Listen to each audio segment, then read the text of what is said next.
ముఖ్యమంత్రి గారికి నోటికైతే అర్థం లేదు, అదుపు లేదు.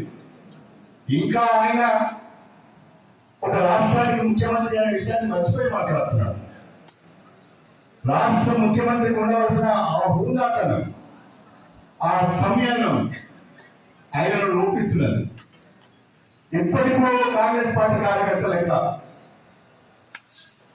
ఆయన మాట్లాడుతున్న తీరు చూస్తుంటే చాలా బాధ అనిపిస్తుంది, దురుత్సాహకరం అనిపిస్తుంది.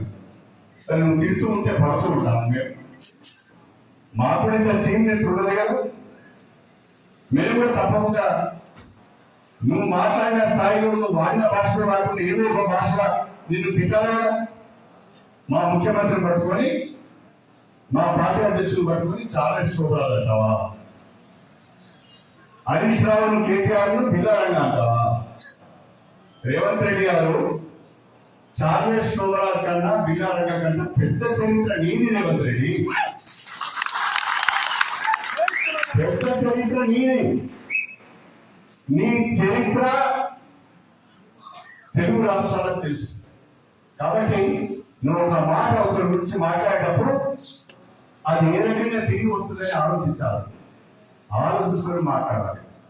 ఒక ఉన్నత స్థాయికి ఎదిగినప్పుడు, ఒక ఉన్నత స్థానానికి వెళ్ళినప్పుడు మన ఆలోచన, మన మాట కూడా అదే రకంగా ఎదగాలి.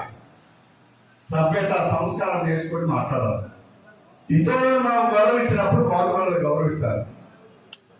వాళ్ళని మనం గౌరవించకపోతే వాళ్ళు ఎందుకు గౌరవిస్తారు? కాబట్టి రేవంత్ రెడ్డి గారు కానీ ఇక కోమటిరెడ్డి మాట్లాడతాడు. భారత రాష్ట్ర సమితిని 39 ముక్కలు చేస్తారంటాడు.